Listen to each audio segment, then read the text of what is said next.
Thanks for joining us. Talk about the breakthrough story, really, of 2018. I'm the host of Climate One and delighted to be here with you today. Fires have always raged across California and the American West, but rising temperatures, growing population, suppression of natural fires, and building in forested areas has created a highly combustible situation, driving wildfires of historic proportions. So many wildfires have ravaged California in the last few years, it's hard to keep track of the death toll and the damage to property. The recent Camp Fire is the most destructive in the state's history, having killed 88 people and destroyed nearly 14,000 structures. Fires are also hitting Oregon and Washington, where the costs of fighting fires are now at all-time highs. During our town hall here today at the Commonwealth Club, we'll hear stories from the front lines, lessons from recent fires, and the hard choices that communities will face to deal with the upset of the operating system that supports our lifestyles and our economy. We'll also discuss what wildfires mean for you, your personal health, your home nestled in a wooded area, and natural lands that you care about. We've heard about the distinguished guest, Keith Gillis, as chair of the California Board of Forestry and Fire Protection, professor of forest economics at Berkeley. Tom Porter is chief of strategic planning at the California Department of Forestry and Fire, CAL FIRE. And Curtis Alexander, you probably read a lot of his stories covering wildfires for the Chronicle, and Maggie Kelly, professor of environmental science policy at UC Berkeley. Please welcome me and give them a nice warm welcome.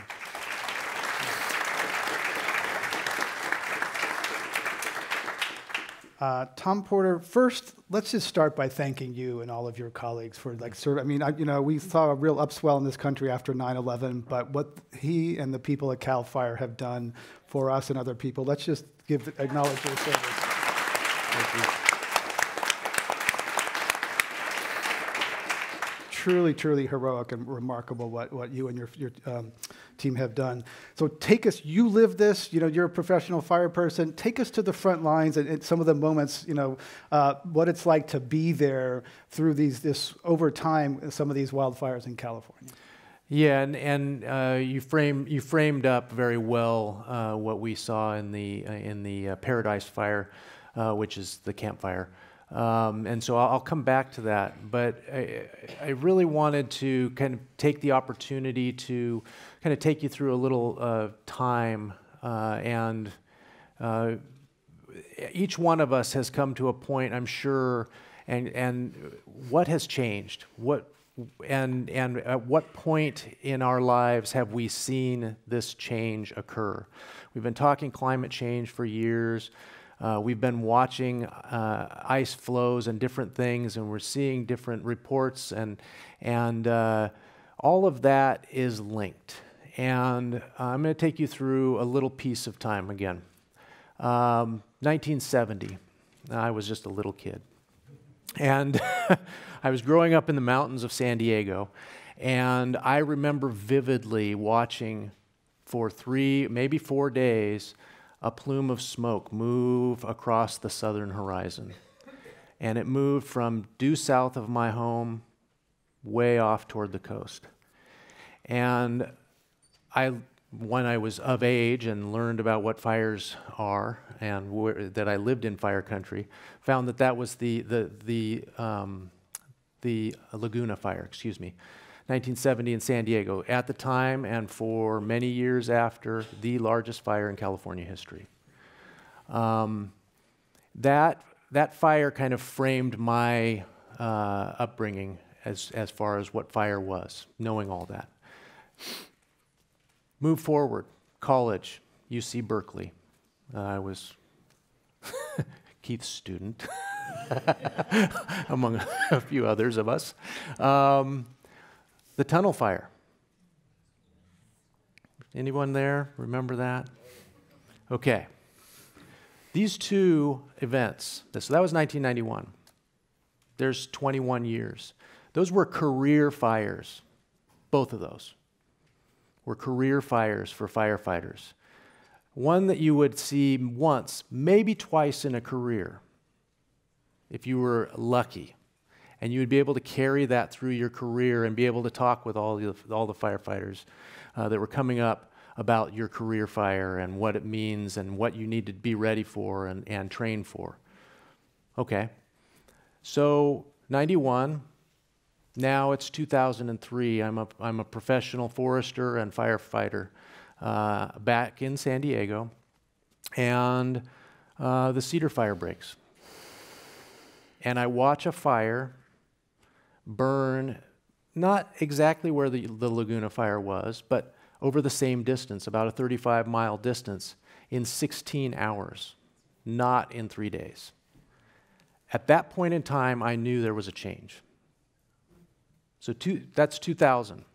And we were in a very similar kind of weather pattern then. We're just coming off a drought. We had tree mortality in the Southern California mountains, much like the Southern Sierras have the last couple of years. And we had this fire that dwarfed the size of the Laguna fire and did it in a shorter period of time. Fast forward, career fires now every 10 years, that's multiple in a career. And then you get into the late 2000s and we have fires that are occurring in the 50 to 100,000 acre realm, which was kind of the benchmark place for a career fire, somewhere between 50 and 100,000 acres. Now we're having multiple 100,000 acre fires every year. And so there is a change, and the change is migrating. We saw it first in Southern California. We're seeing it migrate north. And it is very much related to what's happening with the climate. And so preparing for that is kind of where we find ourselves. We're behind the curve, but we have been seeing it, we have been watching, we are understanding that there are changes. And so what I'm afraid of where we are and what we saw with the Camp Fire. At the Camp Fire, we saw a fire again that broke in an area that was inaccessible, and by modeling and all of our planning, 12 hours would be a very short period of time to get where it got to in 2 hours. Mm-hmm. And we were thinking more of like it was a day or two.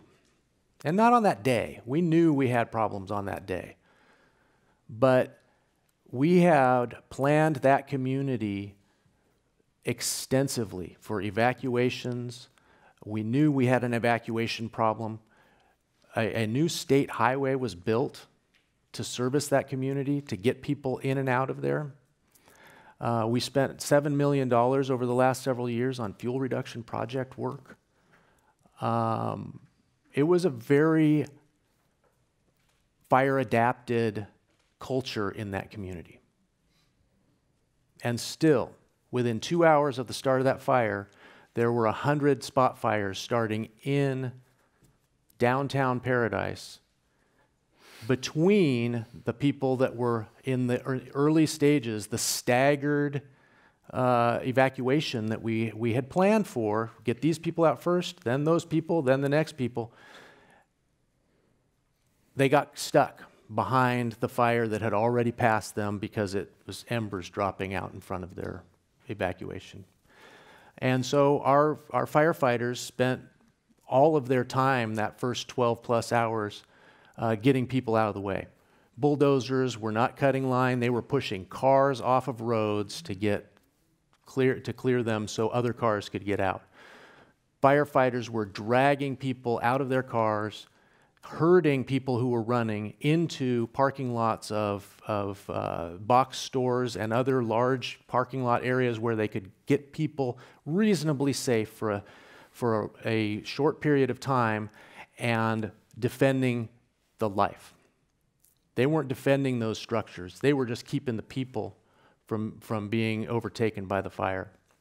Fire was burning around, then moved the people off.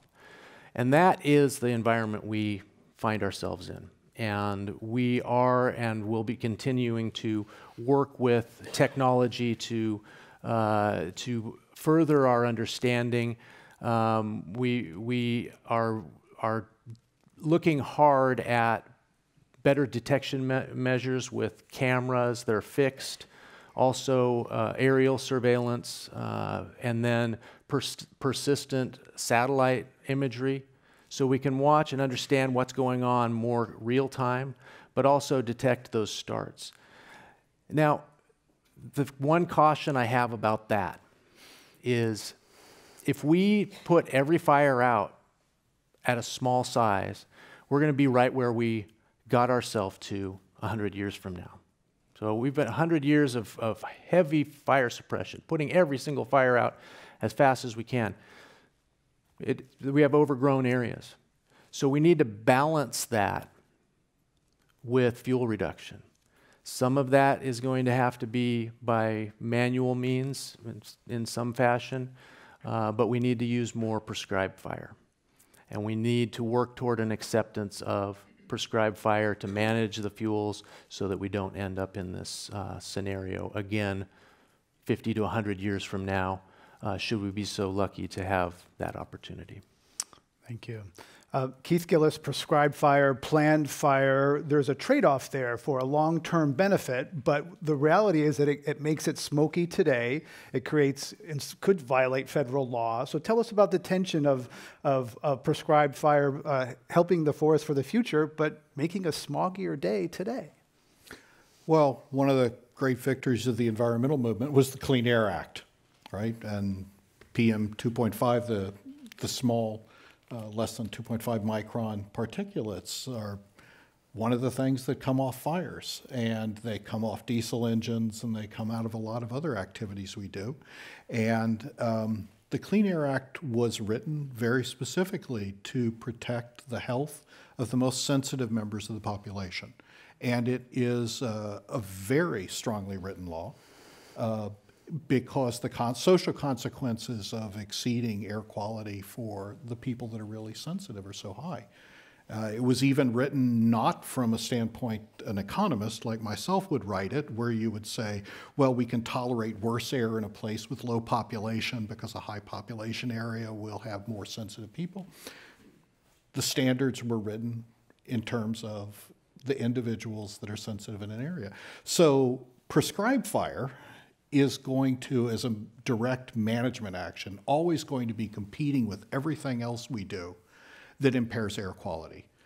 And that's not to say we can't do more prescribed fire, and we should be doing more prescribed fire, because as a forester, when I can manage something by a natural process, I'll manage with the natural process. But we can't simply believe that prescribed fire will do all the work. As Tom says, prescribed fire is part of the answer. It's a very cost-effective answer in many places, but we do have to think about the public health consequences. You're going to have subsidized activities where you remove vegetation. You're going to have vegetation removal in the form of harvesting forest products that can pay for itself. But in the end, I think what we've seen is you're either going to remove some of the vegetation that would occur in the absence of fire, or you're going to have fire, and that you can't have it both ways. You can't exclude fire from the landscape and restrict your vegetation management activities. Maggie Kelly, what are some of the new technologies that you're working with that can give us visibility into the fire areas, the risks? You know, what can homeowners look to see how their relative risk? You know, maybe I've cleared my yard, but geez, my neighbor's got a lot of fuel load next door.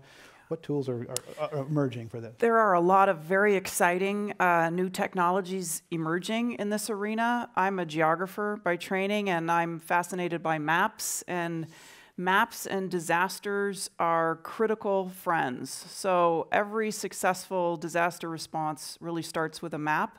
And we can think about mapping pre-fire and during fire and post-fire.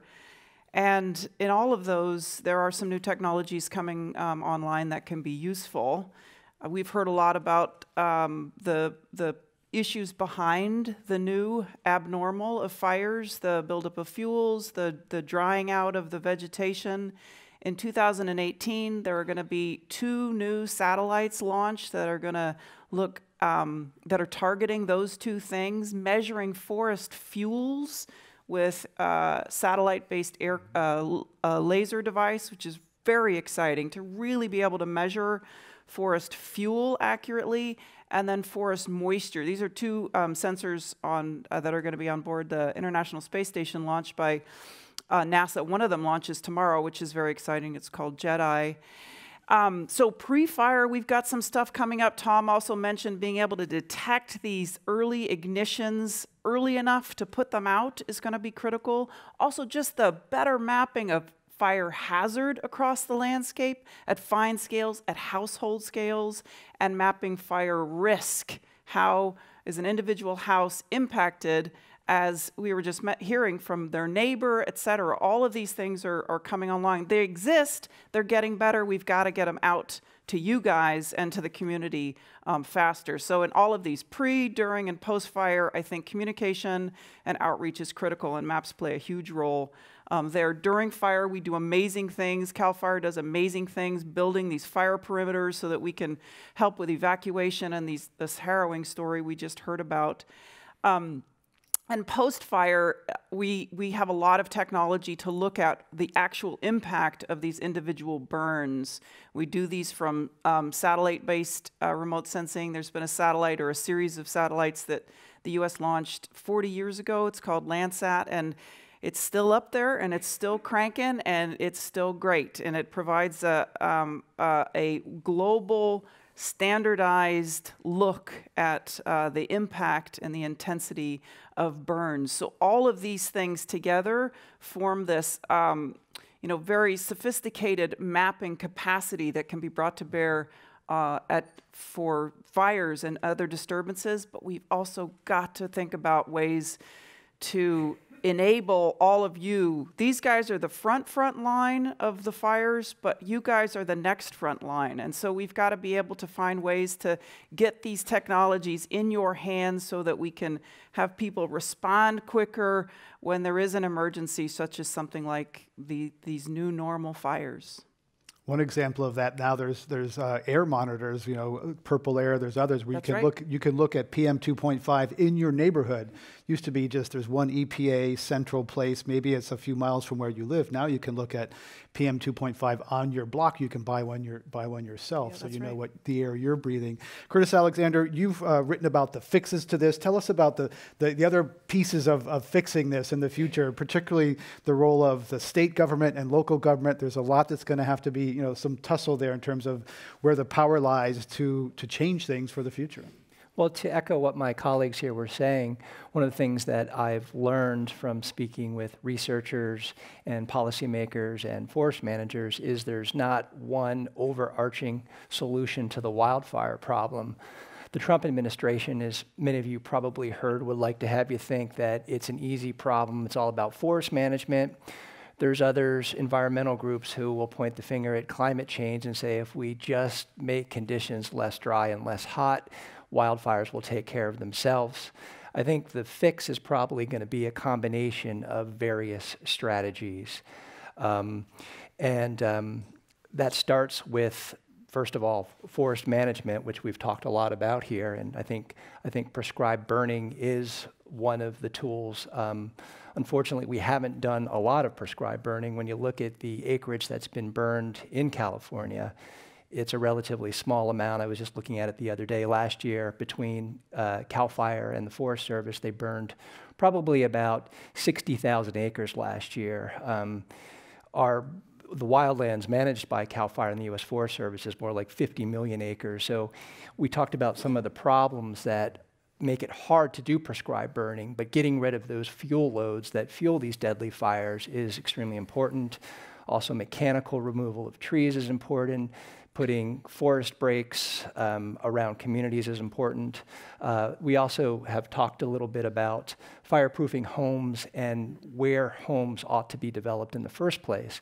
As Maggie pointed out, we have the maps and the technology to know where there's high-risk areas, yet often we continue to build in these areas. And even up in wine country, where the Tubbs fire burned, You had seen fire burn there before. The Hanley Fire in 1964 burned almost the same path as the Tubbs Fire, and that area is well known for its winds out of the east and dry conditions in the fall, yet we're already seeing a lot of building taking place in and around Santa Rosa. And finally, there is, as we've talked about, a lot more we can do as far as responding to fire goes. The alert systems that we saw both in Paradise during the campfire and in wine country didn't really go out to everybody. People did not have fair warning. So there's a lot of improvement that can be made with our emergency alerts. Evacuations have been a problem as well. That can be improved. And I think finally we just have to keep in mind that about 95% of California's fires are started by humans. So kind of reaching out and getting people not to be a source of ignition, whether it's talking to PG&E about undergrounding their power lines or doing more education to make sure people who are towing boats don't have a chain dragging behind their truck and accidentally start a fire. Keith Gillis, a lot of the country lives paying a lot of attention to hurricane warnings, weather warnings, that sort of thing. Fire risk warnings, we don't really pay attention to them. We're not sure what it means. What should we do? Are we going to entering a world where fire warnings need to be on the leading the news, on the front page of the newspaper, pay a lot more attention to them? Well, yes. And the interesting thing is populations do learn from experience with natural hazards. But with the fires, we have almost too much information. And so I am worried that it sounds as though tornadoes happen in the summer, or something like that. So we have to make sure that the messages have the right response. We're lucky in that we've seen enough evidence that people need to pay attention to the warnings, but I'm not sure that our messaging is right yet, that some of the messaging we've done was really developed as interagency communication, and so we need to work on how we communicate to the public. I do think the fire agencies have done, working with other emergency services people and the police, a better job of communicating actionable information to people in real time in the last couple of years. There's actually a change in the nature of the briefings of the information they're getting out. But we need people to respond in ways that will inconvenience them more, but we need to make sure the signals are right. And I think that's the balance the agencies are struggling with in terms of evacuation notices, is what's the right level of alarm to raise in what situation, and not actually have people become so accustomed to the message that they fail to take the actions you're trying to precipitate on their part. Tom Porter, that was a problem in New Orleans before Katrina. People didn't evacuate. They said, we've heard this before. It won't be as bad as they're saying. People stayed.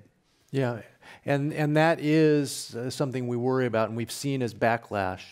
Often when we have a big fire, the inconvenience leads to future lack of wanting to go through that inconvenience again. Some people leave their home, they're gone, they have to be gone for a week or longer. They come back and their home is fine.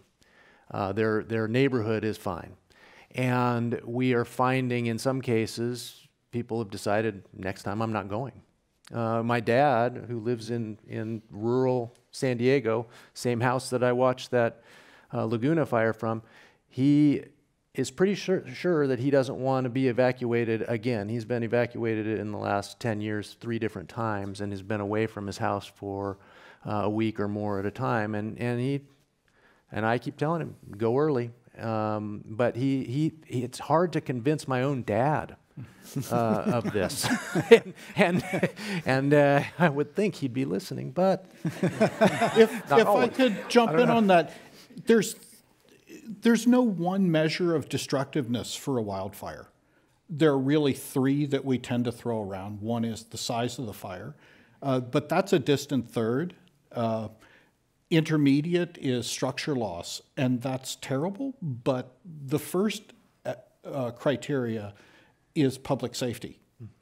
And if the public isn't getting information on which they act appropriately, we're not actually managing for the most important of these three criteria for destructiveness, which is public safety. That for us to live safely in a wonderful environment that is, our ecology is driven by fire in this state, that's where we live. For us to live safely in that environment, we need, anytime there's an evacuation notice, the public's response to generally just be, great, I'm out of here. And we need them to be prepared with go bags and so forth so that they can effectively leave. Because if we're looking at the loss of life, it's the evacuation phase. It's the early period when the fire service, the police are doing everything they can to manage public safety. And fighting the fire is sort of a very distant goal at that point. So, Tom, I was thinking as we've been going through this discussion, if you could stretch time and say 12 hours from now, there is going to be an earthquake that is going to severely damage the peninsula. And I'm going to leave your minds to go wild with that. But if we could say it's going to happen in 12 hours, 98% chance, would you leave? Yeah. And I think where we are we're getting close with wildfire weather. And we're getting close. The utilities are freaked out. They're doing public safety power shutdowns throughout the state. And I'm not sure it's not with good reason. I know there's good intention there. There's also some other concerns about their own cost. I understand that. But it is public safety power shutdown. And people are up in arms in some areas about that. And again, it's an inconvenience thing. Your power might not be back on for a week. But if it stops that fire from starting upwind of your location, then maybe we got the warning 12 hours till that earthquake, and it didn't happen because of some mitigation that occurred. So I think we need to look at all of these, and Curtis is absolutely right. This is a systematic, wide approach that we have to take. And I think Californians need to wake up and realize that every acre in California can and will burn someday. Yes. And Tom Porter, I just want to pick up on that 98%. What I hear you saying is what we just went through in this area with smoke coming into the Bay Area, these kinds of fires, it will happen again. It's not like Absolutely. A hurricane where like, well, that was a bad one. Another one will come in another 20 years. We're good for a while. Is that correct? Yeah, and it's going to happen more frequently. There were times over the last 100, 200, 10,000 years where the Bay Area was inundated with smoke. And it's just happening more frequently. And there are more receptive people to be affected by that as well. But it's your reference to things like hurricanes with climate change that make this a national topic about our entire societal response to natural hazards. Because in the case of hurricanes, their paths, the number and frequency of high-intensity hurricanes, the evidence is mounting from scientists that I know personally that we're going to see other natural hazards hitting us with greater frequency in the same way that we're experiencing fire. If you're just joining us, we're talking about the fires in Northern California with Tom Porter, Chief Strategic Planning at CAL FIRE, Maggie Kelly, Professor at the University of California, Berkeley, Keith Gillis, Chair of the California Board of Forestry, and Curtis Alexander, reporter for San Francisco Chronicle. I'm Greg Dalton. Maggie Kelly, fire has always been here in California, we've been hearing, but it came into the Bay Area in our lives, in our lungs, in a way that it really hadn't before this year for such a long period of time. Air quality like Beijing, seeing respiratory masks on young people. Tell us about how that kind of punctured our consciousness and brought something that used to be over there into our lungs and our lives. I think that's absolutely true. I'm a Berkeley native. I was born and raised here. I remember the tunnel fire, and that was sort of a one and done. We wasn't going to happen again. And we did a great job. We have the fire memorial out there by the tunnel. It was sort of like this was one event, and now we've moved on. But that smoke level over those 10 to 12 days, I think, really changed all of our minds about fire, and just the horror that was coming through the media. We were hearing about what was happening in Paradise, and then seeing what was happening down in Malibu.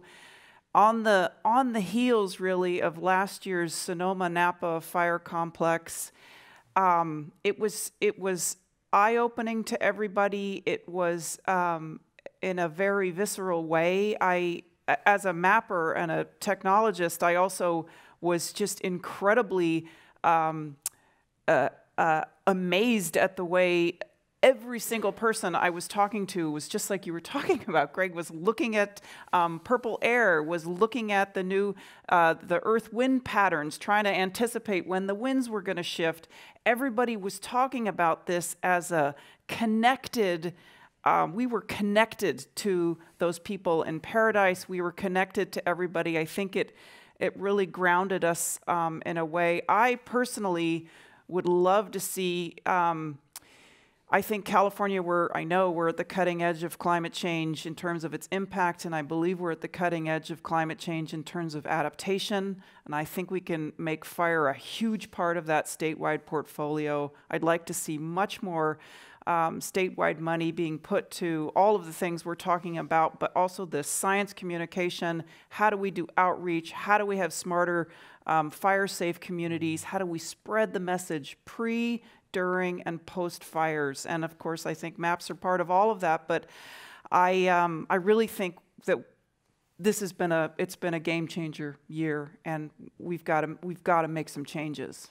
Tom Porter, you're focused a lot on the fires ahead, but I'd like to quote something I saw on Nextdoor, which is this application for neighborhoods here in San Francisco, where people went on and they said, "Hey, I'd like to suggest that you don't burn wood in your fireplace this year," because as one person said, where people are traumatized from fires and smoke. It'd be great if people didn't burn fires in their fireplaces these days, and there was a robust debate about it going gas, et cetera. You deal with the post-fire trauma all the time. Is that coming into consciousness in urban areas? Yes, and that's something that we see pretty regularly. People who have had kind of a visceral response to something that's been scary or uncomfortable, and in this case for a very long term.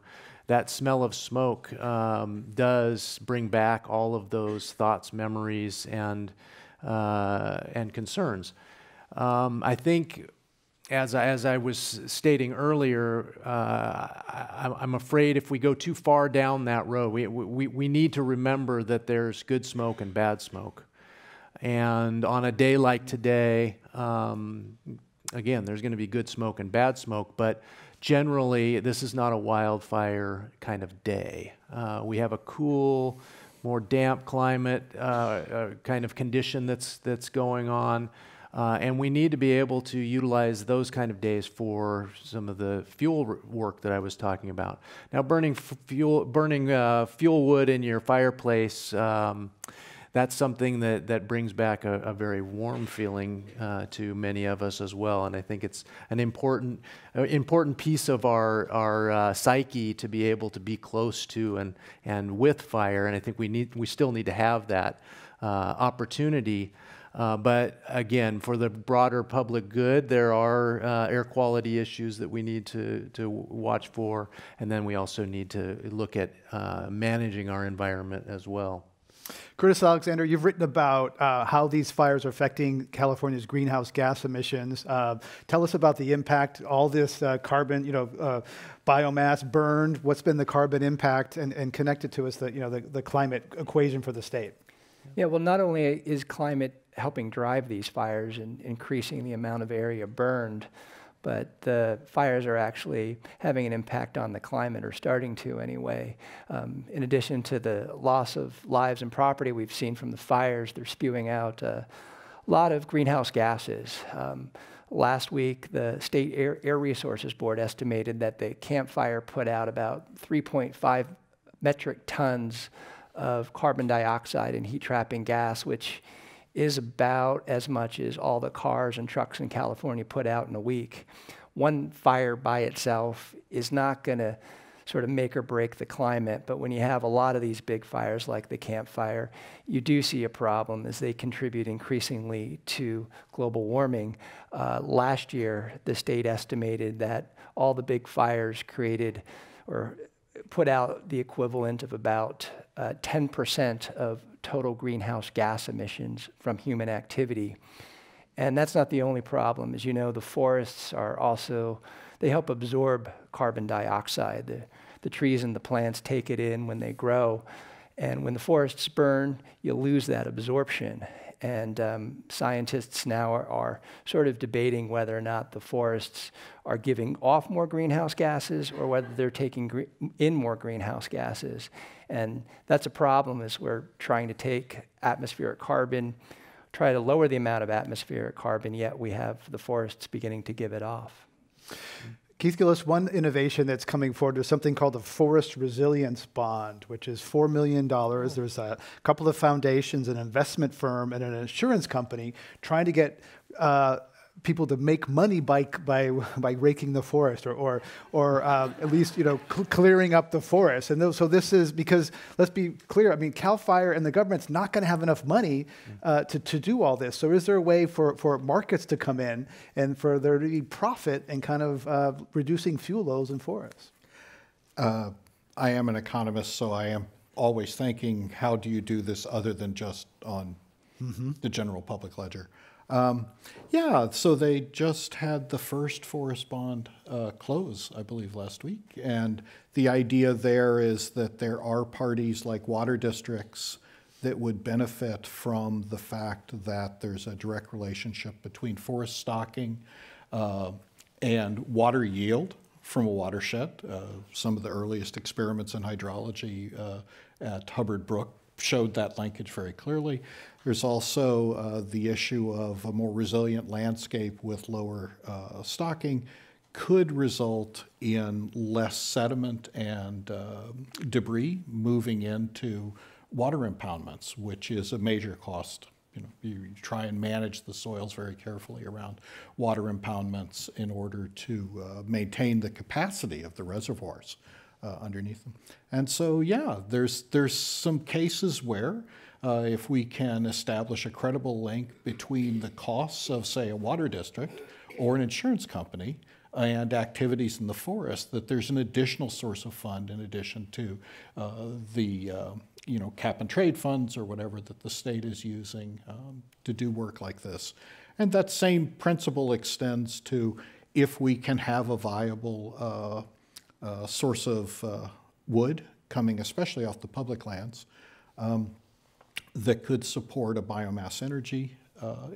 It could well be that people will make the $10 to $100 million investment in facilities that will utilize some of that material and make the drain on the public coffers to do vegetation management proximate to communities quite a bit reduced. So market solutions are always great.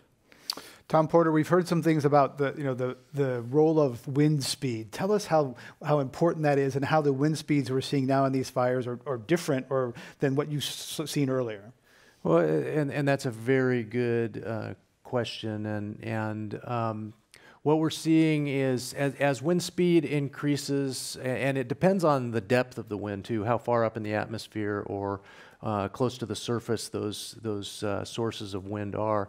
But in a lot of cases, we are seeing winds that are carrying high altitude speeds at a lower altitude, if that makes sense, and carrying embers and fire much further and faster than normal. And just in the case of the fire that the Camp Fire that burned Paradise, Magalia, Concow, and other communities, there's a dogleg or a bend in the Feather River Canyon where this fire started.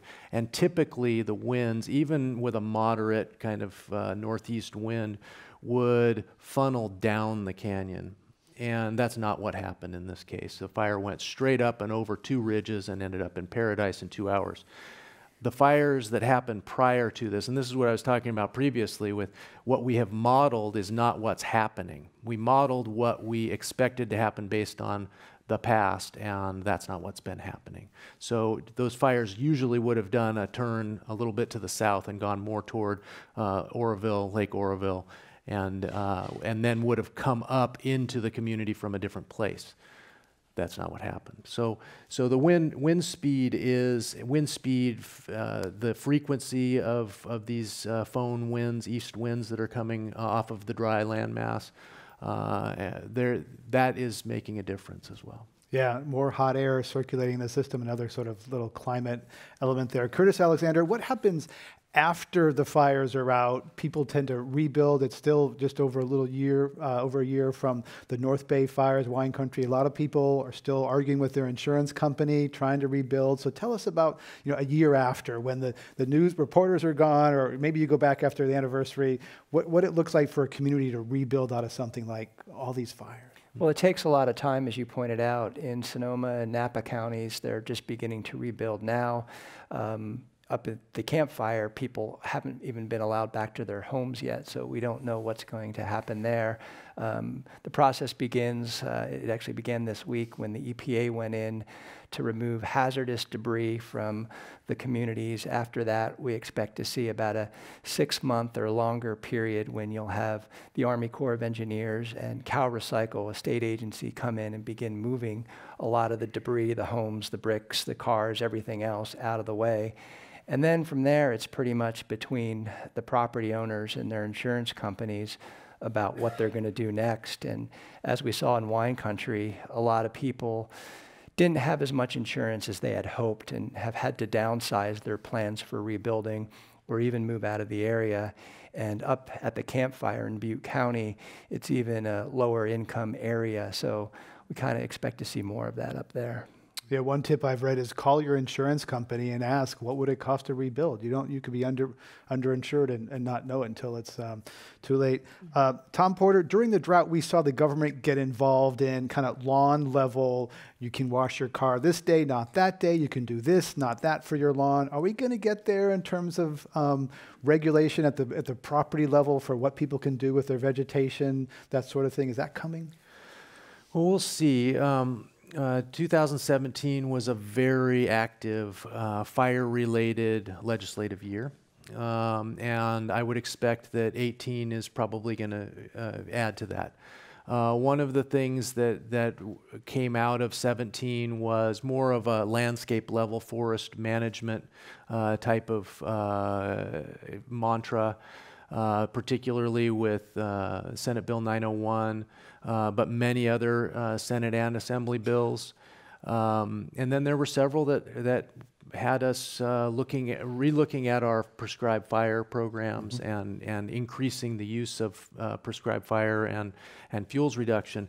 Now, that is not on an individual, like house by house kind of basis. Right. There are some existing laws, and we will be looking at retrofitting, hardening buildings, land use planning. All of those items are on the table. We also have pretty good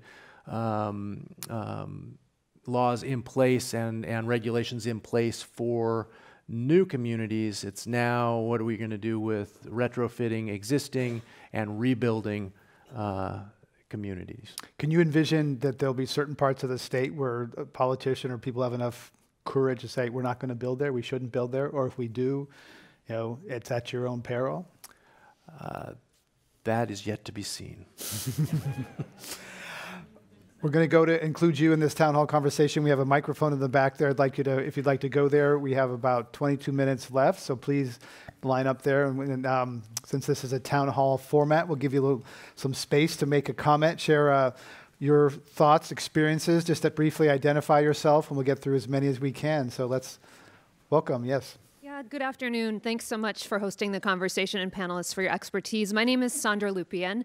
Just for a little bit of context, I'm a longtime environmental policy and communication strategist, and I recently completed a Master of Public Policy at UC Berkeley, where I studied the intersection of forest management, climate change, and wildfire in California. So my question is, consensus has grown significantly over the past several years that, in fact, as you've been discussing, forest management in a sustainable and ecological way is absolutely necessary, including some thinning and controlled burning. But we're already seeing a threat to that consensus based on the Trump effect, right? Trump coming out here and saying, well, what we need to do is rake the grounds of the forests. And, we're already seeing this polarization starting to happen again. And I think in order for people who really care about smart forest management in California to be effective, we have to take back that message. And part of that is really educating urban environmentalists, people like me, probably a lot of you in this room, about the necessity and the ecological necessity of forest management. So I guess what I'm really wanting to ask is, I think a lot of that has to do with being able to provide assurances that forest management is not akin to commercial logging and is not akin to clear cutting, but I don't think people are hearing those assurances from trustworthy sources. So what assurances can you offer? Who'd like to tackle that? Tom, I think that might, Tom or Keith? Well, I think one way you could get some assurances is look at the way the state regulates private lands. We don't have a lot of leverage on public land management from a state perspective. It's really actually to different environmental standards, CEQA versus NEPA. But all of the mechanisms that the Board of Forestry has put into the Public Regulatory Code in recent years to encourage more active management of private lands, especially smaller private lands that are non-industrial, really are promoting very ecologically sound, sort of light touch, what we would call selection or uneven-aged forestry. And so all of the carrots we're trying to get people to manage their lands in a way that is both ecologically good for the multiple objectives we own land for: water, wildlife, visuals, aesthetics, recreation, and resilience. We can move a long way there by just enabling people to manage land rather than simply hold it in a custodial state. Some people will choose to do that regardless, but the state's working very active to create a regulatory environment in which light touch sustainable forestry is not cost prohibitive for an owner to engage in. I just want to add really quickly to that. I love this question about messaging and communication, and I think you're absolutely right, and I think we've got to take it back and say this sort of stuff that Keith is talking about is a win-win. It's a win for the forests, it's a win for water, it's a win for fire, it's a win-win situation, and we have to reframe that narrative. Next so thank you. Welcome. Hi, Marcy Ronka. What month or season concerns you a bit that's coming up? And also, what exactly does this PM 2.5 do to your lungs? I mean, my husband had an inflammation that the doctor said could last 6 months, 6 weeks, I mean. What is this stuff? Can I take the fear factor question for me? Every month. There isn't a single month left in the calendar that doesn't scare me. When we get rain and persistent rain over several weeks, I feel better for a period. But that only lasts for a few months. And just the most persistent brush or chaparral species we have across California is chaparral. I mean chaparral. Why did I say chaparral? Chamise. It is a chaparral species. But chamise is across the entire state here and there. And chamise only drinks between about April and June. And so April to June, I'm usually feeling pretty good if it's been raining. But outside of that period of time, the fuel moisture in that plant alone is almost critical for the rest of the year. You can get it to burn, Right. even if But- it's raining, even But if it's been raining. Tom's agency, and in fact, to some extent, the Forest Service, although it has a national mission, have had to fundamentally change their entire annual staffing patterns because the threat doesn't have narrow confines on the calendar anymore. With respect to the public health dimensions, there was just a World Health Organization report out in the last week which estimated what it can do to life expectancy at different levels of chronic pollution.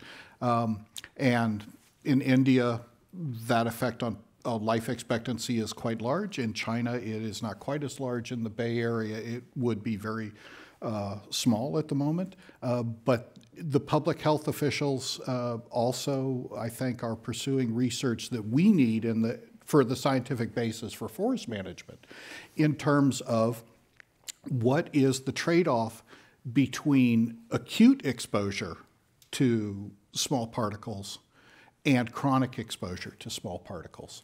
And that will play into this whole debate about the extent to which we can utilize prescribed fire in the state.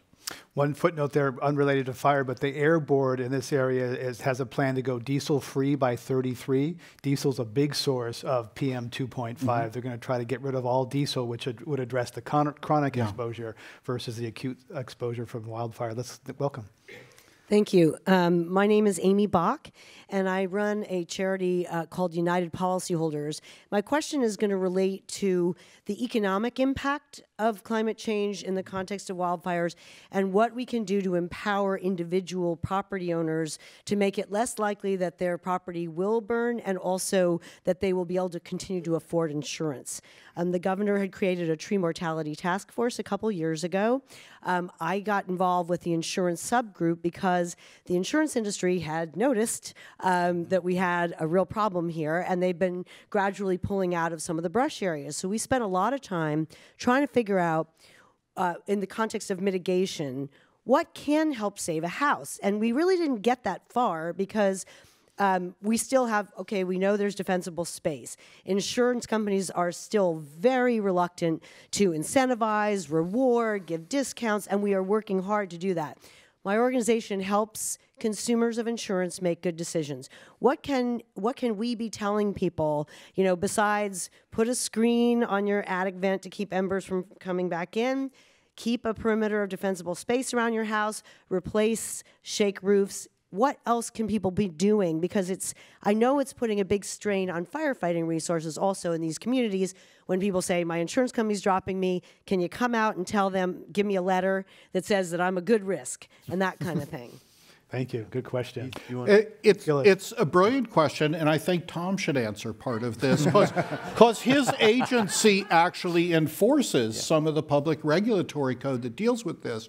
But the reason why I like your question is it is both what should I do physically and what should we do institutionally, because it's about institutional change as well as physical actions. So there are the mechanisms you can do. But as pointed out in the California Department of Insurance report that came out just about a year ago, there is not a particularly strong feedback loop between the actions that homeowners or communities might take and the rates that are charged on insurance. So if you're looking for a widespread mechanism to motivate people to do change, you're right. The insurance sector is one of the places to do it, but it has multiple levels. There's the safety of the home, but there's the safety of the block and the safety of the community. And that's the best broad answer. I think I was grateful to hear that you were a part of the Tree Mortality Task Force. Tree Mortality Task Force has morphed, and it's now a piece of the Forest Management Task Force, which is looking at more of a broad statewide perspective on all of this. Insurance and retrofitting and hardening of structures is part of that, and I would encourage you to come back. We're still meeting. If you look up the Forest Management Task Force, Governor's Forest Management Task Force, we still meet monthly, and we're working on some of those same issues on a more global California-wide setting. But aren't those three that she mentioned the top three? Vents, Yes. defensible space, and roofs? Roofs, and then single pane window replacement is a huge one as well. Yes. Ah, that's a new one. Welcome.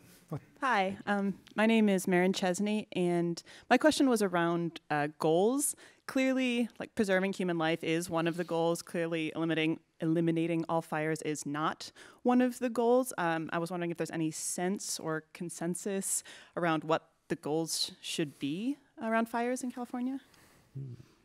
Who'd like to tackle that? I had preparing for this. I went to the Smokey the Bear website, which I hadn't been to in a while, and there's quite a lot there about prescribed burn. He's not against all fires. Who'd like to?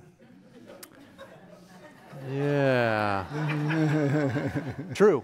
Well, I think in general CAL FIRE can get behind fire-wise communities, and really the idea that we need a resilient California, a place where fire can burn through and around communities and hopefully not destroy any structures, not destroy any infrastructure, not hurt or kill any people.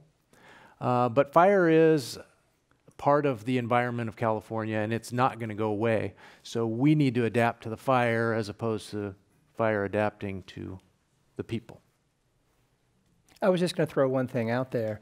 As far as managing fires go, there were a couple big fires in the Sierra this summer that sort of illustrate the different approaches to handling fire. There was the Ferguson fire, which closed down Yosemite for 3 weeks this year, but a fire that didn't get a lot of attention nearby in the Stanislaus Forest was the Lyons fire. Because the Ferguson fire affected the park and there were homes in Mariposa that were affected, the Forest Service and CAL FIRE made it a priority to put out that fire. But because the Lyons fire was burning up in the mountains, they actually let that fire burn for a number of weeks and try to do some of the things we've been talking about today, burn off the vegetation so that if fire does come back to that area, it's not going to be as intense a burn. Welcome. Hi, I'm Danielle Shareshi, and I have two questions. One is, has there been discussions or investments around moving utilities underground? And the second one is about how we care for our pets. You know, I have an N95 mask, but of course you see people all over the city with their animals outside, and if there's anything that we can do to protect them as well when there's hazardous air or unhealthy air.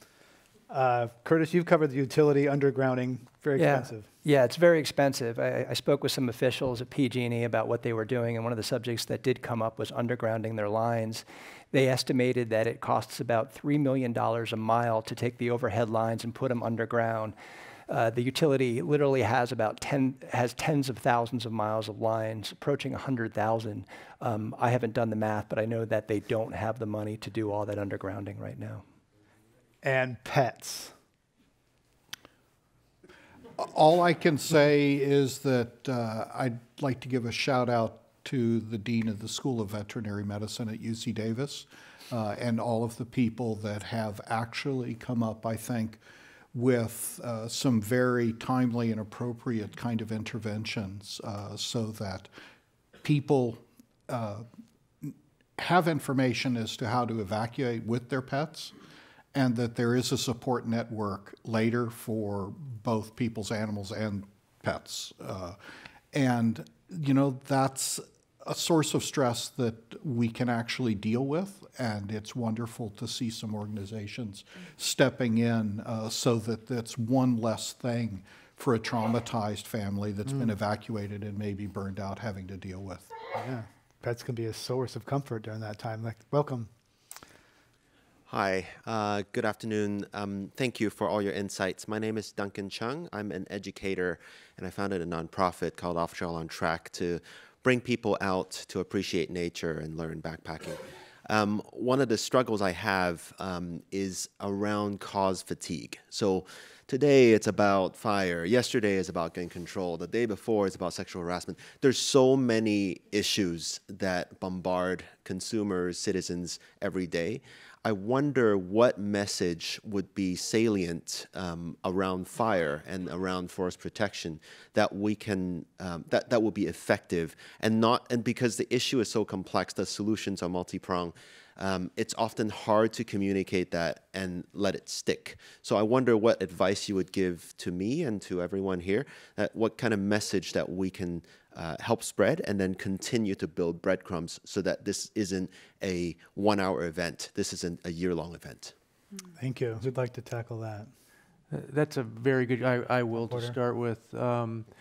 A very good question, and I'm going to bring it back to something that all of us can work toward, and then in your environmental curriculum, I think you have an opportunity to kind of morph this to how it works when out in the woods or back at home, and we have a program that's Ready, Set, Go, and easily that pertains to you can put yourself at home and say, okay, I need to be ready. I need to prepare for what could happen, whether it's earthquake, fire, hurricane, whatever it happens to be. You can prepare ahead of time. Understand what it is you need to do and get your buildings hardened, your leaves raked, your defensible space, all of those things. And then set. Know when you have the potential for these things to happen. Watch the weather. Understand what the weather means on the big picture. Understand, I mean, if you're backpacking, you need to know what the weather is going to be. If you're going to be in inclement conditions, you may change your plans, or you may just be prepared. That's the same thing. Be set. And then when it's time to go, you need to go. And that may be an evacuation order.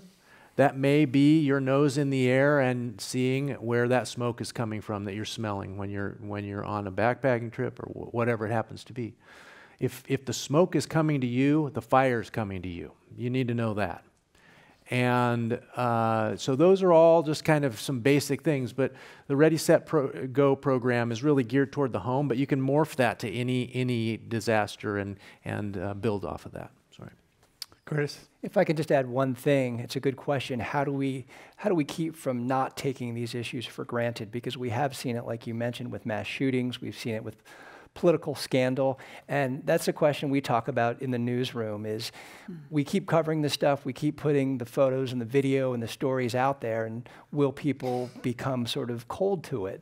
And I don't have a great answer to that, but I think hearing how it affects people you know, hearing how it affects people you can relate to, and hearing how it affects you if it's the smoke in the Bay Area, that's going to keep people tuned in, I hope. I would like to just point out, it feeds into the prior question as to what are our objectives. And I think the issue of fire is a natural ecological driver here. We have to adapt to it. It's going to be with us. We have no intention of leaving California. The people in this room basically are Californians and happy to be there. But if you look at the coverage of the major earthquake that just happened in Alaska, and you think, what was the damage in terms of collapsed buildings or roads or fatalities? An earthquake of that magnitude that happened before Alaska implemented appropriate building codes and planning for natural hazards, one which they know, like San Francisco, they're going to be exposed to, it worked. It took decades, but with decades of work on managing their exposure to that natural hazard, what could have been really a terrible tragedy became a manageable amount of property damage. Next question, welcome. My name is Jim Casper, a resident in Southern Marin. About 14 years ago, there was a 12-acre fire in parkland a quarter mile from my house. Got interested in activities as a result. My question, I sort of looking for a comment back on a point and then a question. My comment is that it appears with the recent fires, more has been done at the property, the structure level, rather than vegetation. If you look at pictures even from the campfire, you'll see standing trees that are still green with property completely burned. Any comments about that? But more importantly, my question has to do with enforcement and regulations. My sense is with the local fire agencies that they either don't have the manpower, the skills, or the resources to enforce code that currently exists, much less any new code, and wondering what comments you have about being able to help them do that enforcement. Tom Porter. And this may have a Board of Forestry component to it. So, but I will take on the first part of that. On prevention is one of those things. It's prevention. You know, it's worth a pound of cure. However, it's hard to expend the funds on prevention when you don't know if it actually did something.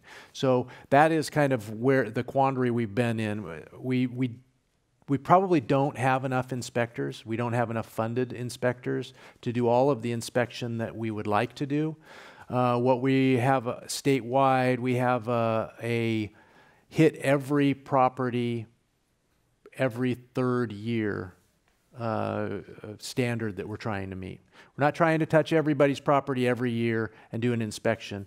And then enforcement comes on the back of that. So we do have the mechanisms to enforce, but our standard right now is to hit every third year. And so we have the inspectors to do that. We have just recently funded the inspectors statewide, and that includes the contract counties, of which Marin is not where CAL FIRE, this patch is, but we have a contractual arrangement with the county to provide the same level of service.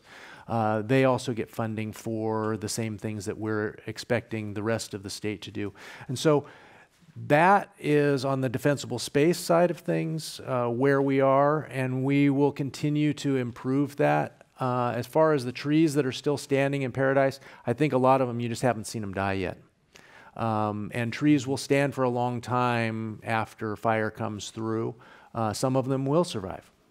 Some of the buildings survived, and we will never know why some of those things happen. Briefly, last question. Yes. Yes, Apologies two for things that struck me about the Paradise Fire.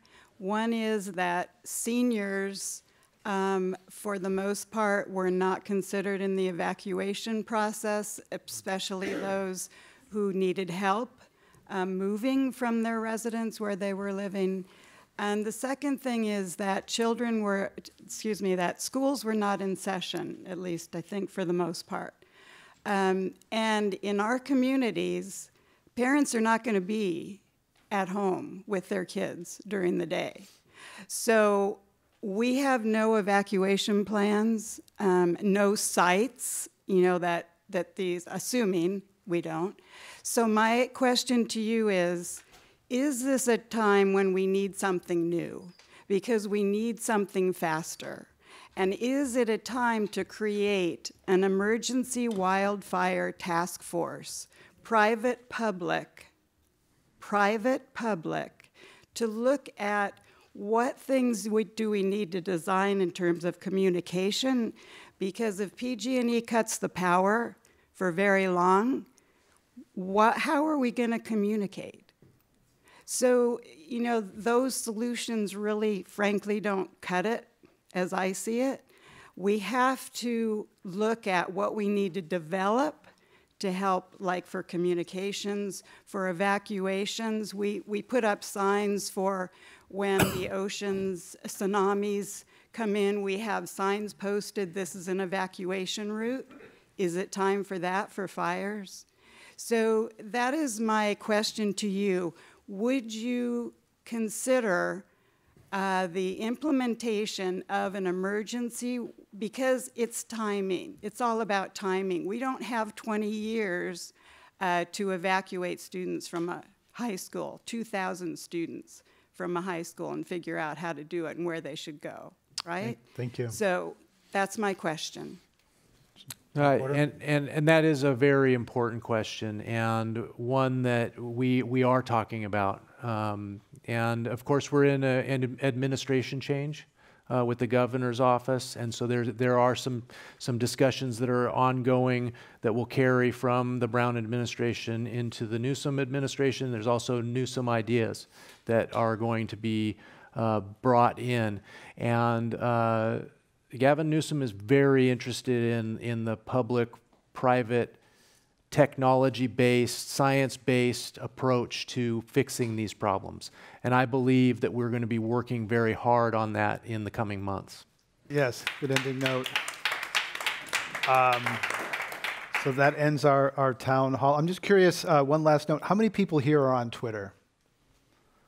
Fair amount. I had a moment where I had a teenage son who was at a house in West Marin, didn't have a car, he doesn't drive like teenagers, and there was a fire, possible evacuation 2 miles away. And I got some pretty good alerts from Marin, but Twitter was the best source of information, and CHP was posting there, Marin Fire was posting there. So if you're not on Twitter, there's a good reason to get on Twitter. It's the best, with all due respect to the formal notification systems. It's part of the portfolio now. Yeah, right? Twitter is a great way it's a new use of Twitter you may not have thought of before. So all right, let's give a round of thanks to Curtis Alexander, Keith Gillis, Tom Porter, and Maggie Kelly. Thanks for joining us for this town hall. We'll hope to see you again soon. Thanks, everyone.